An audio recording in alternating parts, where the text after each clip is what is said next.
Hello, അസ്സലാമു അലൈക്കും.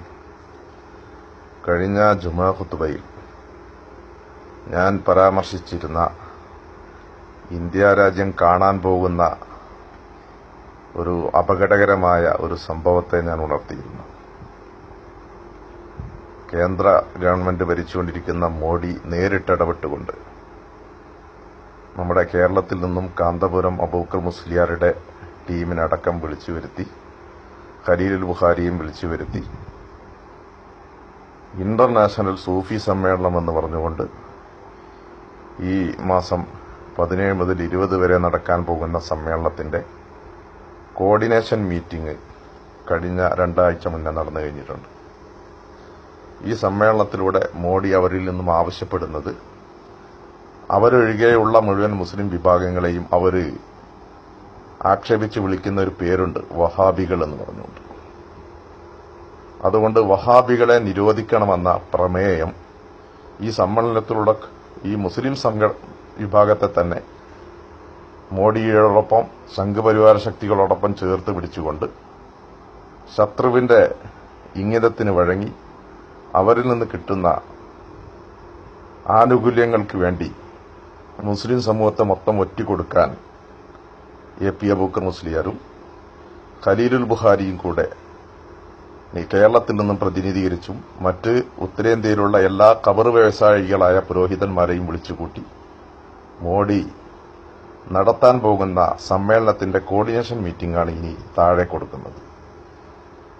എല്ലാവരും അത് ശരിക്കും കാണുക. ഇവരേത് ആലയത്തിലേക്കാണ് സമൂഹത്തെ നയിച്ചുകൊണ്ടിരിക്കുന്നത്? ഇത് തന്നെയാണ് പടച്ച തമ്പുരാൻ വിശുദ്ധ ഖുർആൻ ഷരീഫിലൂടെ പറഞ്ഞ കപടന്മാരുടെ, മുനാഫിക്കിങ്ങളുടെ ഏറ്റവും പ്രധാനപ്പെട്ട ലക്ഷണം. ഇസ്ലാമിന്റെ ശത്രുക്കളോടൊപ്പമായിരിക്കും അവർ എല്ലാം സ്നേഹവും പങ്കുവെക്കുക എന്നത് വിശുദ്ധ ഖുർആൻ. കാന്തപുരം അബൂബക്കർ മുസ്ലിയാർ ഇങ്ങനെ ഒരു മീറ്റിംഗിൽ എത്തിപ്പെട്ടത് ഒരു യാദൃശികമായ ഒരു സംഭവമായിട്ട് ഒരിക്കലും കരുതിക്കൂടാ. ഞാൻ ഏകദേശം ഡൽഹിയിൽ പഠിക്കുന്ന കാലം 26-27 വർഷങ്ങൾക്ക് മുന്നേ കാന്തപുരം AP അബൂബക്കർ മുസ്ലിയാർ സമസ്തയെ അടർത്തി മാറ്റിക്കൊണ്ട് ഓൾ ഇന്ത്യ ലെവലിൽ ഒരു സംഘം രൂപീകരിക്കാൻ വേണ്ടി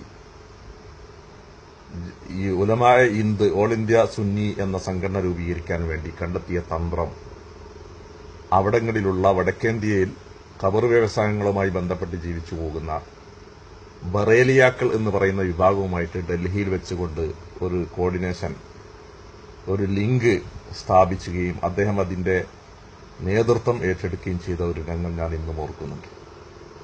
ഈ ബന്ധം അല്പാൽപമായി വളർന്ന് ഇപ്പോൾ ഈ ബറേലിയാക്കളുമായിട്ടുള്ള കാന്തപുരത്തിന്റെ ബന്ധം മർക്കസിൽ, അവരുടെ കാരന്തൂരിൽ അദ്ദേഹത്തിന് വേണ്ടിയുള്ള എല്ലാ സ്മാരകങ്ങൾ വരെ പണിതു വെച്ച് അദ്ദേഹത്തിന്റെ ലൈബ്രറി വരെ സ്റ്റാർട്ട് ചെയ്യുകയും ബന്ധം സ്ഥാപിക്കുകയും ആ ബന്ധം വളരെ ഊഷ്മളമായി മാറുകയും ചെയ്തിട്ടുണ്ട്. ഇത് പറയുമ്പോൾ എന്റെ സുഹൃത്തുക്കൾ, ശ്രോതാക്കൾ മനസ്സിലാക്കേണ്ടത് എന്താണ് ബറേലിസം? ബറേലിയാക്കളെ നിങ്ങൾക്ക് ഉൾക്കൊള്ളാൻ കഴിയുമോ? കേരള മുസ്ലിമീങ്ങൾ ചിന്തിക്കുക. ബറേലിസത്തിന്റെ ഒരു ചുരുക്കം പറഞ്ഞാൽ, ഇന്ത്യ രാജ്യത്ത് ബ്രിട്ടീഷ് ഇന്ത്യക്കെതിരെ നടന്നുകൊണ്ടിരുന്ന ധർമ്മസമരങ്ങളെ, സ്വാതന്ത്ര്യ സമരങ്ങളെ മുഴുവനും അടച്ചാക്ഷേപിക്കുകയും ആ സമരത്തിൽ പങ്കെടുക്കുന്ന അന്നത്തെ കോൺഗ്രസിൽ അണിചേർന്നുകൊണ്ട് ഈ സമരത്തിൽ പങ്കെടുത്ത ഓരോരുത്തരും മുസ്ലിമീങ്ങളാണെങ്കിൽ അവർ കാഫിറും മുർത്തദ്ദുമാണെന്ന് വിധിയെഴുതുകയും, അല്ലാമ ഇഖ്ബാൽ കാഫിറും മുർത്തദ്ദുമാണ്, അതേപോലെ തന്നെ അബുൽ കലാം ആസാദ് കാഫിറും മുർത്തദ്ദുമാണ്, അതേപോലെ തന്നെ ഇസ്ലാമിന്റെ മുസ്ലിം പക്ഷത്ത് ചേർന്ന് നിന്നുകൊണ്ട് സ്വാതന്ത്ര്യത്തിനു വേണ്ടി പോരാടിയ മുഴുവൻ മാപ്പള ലഹളകളിലും പങ്കെടുത്ത മുഴുവൻ ആളുകളും അത് കാരണം തന്നെ ഇസ്ലാമിക ഭരണകൂടത്തിനെതിരെ പ്രവർത്തിച്ചതുപോലെയാണ്. കാരണം ബ്രിട്ടീഷ് ഭരണകൂടം എന്നുള്ളത് ഇസ്ലാമിക ഭരണകൂടത്തിന് സമാനമായി നമ്മൾ ബഹുമാനിക്കേണ്ടതാണ് എന്ന് പറഞ്ഞുകൊണ്ട് ഗ്രന്ഥമെഴുതിയ ഒരു വ്യക്തിത്വമാണ് ബറേലിയാക്കളുടെ നേതാവാകുന്ന അഹമ്മദ് റഹാം ബറേലി. അദ്ദേഹം എഴുതിയിട്ടുണ്ട്, എലാമുൽ ആലാം ബി അന്നൽ ഹിന്ദ് ദാറുൽ ഇസ്ലാം. ബ്രിട്ടീഷ് ഭരണകൂടം, അന്നത്തെ ബ്രിട്ടീഷ് ഇന്ത്യ എന്നുള്ളത് ഇസ്ലാമിക ഭരണകൂടത്തിന് സമാനമാണ്. അതുകൊണ്ട് അതിനെതിരെ യുദ്ധം ചെയ്യാൻ പാടില്ല. അതിൽ മരിച്ചു വീഴുന്ന ആളുകളൊക്കെയും കലാപകാരികളും അവര് ജാഹിലിയ മരണം വരിച്ച ദുർമരണക്കാരുമാണ് എന്ന് അദ്ദേഹം വിധിയെഴുതുകയും പറയുകയും ചെയ്തിട്ടുണ്ട്.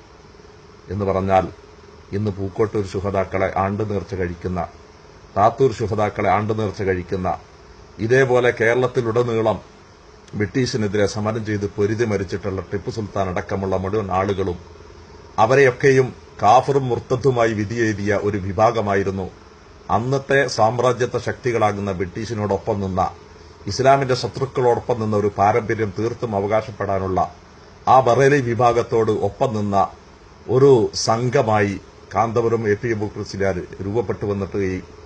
രൂപപ്പെട്ടിട്ടുണ്ടെങ്കിൽ തീർച്ചയായും ഇന്നത്തെ ഇസ്ലാമിന്റെ ശത്രുക്കളോടൊപ്പം അദ്ദേഹം തോളോട് തോൾ ചേർന്ന് ആത്മബന്ധം സ്ഥാപിച്ചുകൊണ്ട് മുസ്ലിം സമൂഹത്തിനെ ഒറ്റുകൊടുക്കാൻ വേണ്ടി അദ്ദേഹം ശ്രമിക്കുന്നുണ്ടെങ്കിൽ അത് തീർത്തും യാദൃശികമല്ല എന്നും അത് കാലങ്ങളായുള്ള ബന്ധത്തിന്റെ ഊക്ക് ഇന്ന് തുറന്ന് കാപട്യം പടച്ചുതമ്പുരാൻ വ്യക്തമായി തുറന്നു കാണിക്കുകയായിരുന്നുവെന്നും എന്റെ ശ്രോതാക്കൾ വളരെ വ്യക്തമായ രീതിയിൽ തിരിച്ചറിയുകയും നാം ആരോടൊപ്പമാണോ പ്രവർത്തിക്കുന്നത്, അവർ നമ്മളെ എങ്ങോട്ടാണോ നയിക്കുന്നത്, അതിലൊന്നും സൂക്ഷിക്കുകയും ചെയ്യണമെന്ന് നല്ല ഭാഷയിൽ ഉണർത്താൻ വേണ്ടി കൂടിയാണ് സതുദ്ദേശപരമായി ഈ പോസ്റ്റ് ഇവിടെ പോസ്റ്റ് ചെയ്തിട്ടുള്ളതെന്ന് മനസ്സിലാക്കി. ഇന്ത്യയിൽ ഇന്ന് നാളെയും മറ്റന്നാളുമൊക്കെയായി നടന്നുകൊണ്ടിരിക്കുന്ന ഈ സമ്മേളനത്തിന് ബിജെപി ഗവൺമെന്റ് വളരെ ആസൂത്രിതമായി തട്ടിക്കൂട്ടിയതാണ് എന്നതിന് വ്യക്തമാക്കുന്ന മറ്റൊരു തെളിവാണ് നരേന്ദ്രമോദി യുഎസ്എയിലും ലണ്ടനിലൊക്കെ പോയി പ്രസംഗിച്ചപ്പോൾ കൃത്യമായും സൂഫി പരമ്പരകളെ വളർത്തിയെടുക്കണമെന്ന് പറഞ്ഞ് പ്രസംഗിച്ചിരുന്നു. അദ്ദേഹം സൂഫി എന്നതുകൊണ്ട് ഉദ്ദേശിക്കുന്നത് ഈ വടക്കേന്ത്യയിലുള്ള ഏകദേശം 1,600ഓളം ഖബർ വ്യവസായങ്ങളുമായി ബന്ധപ്പെട്ട് കഴിഞ്ഞുകൂടുന്ന ബറേലിയാക്കളെയാണ്.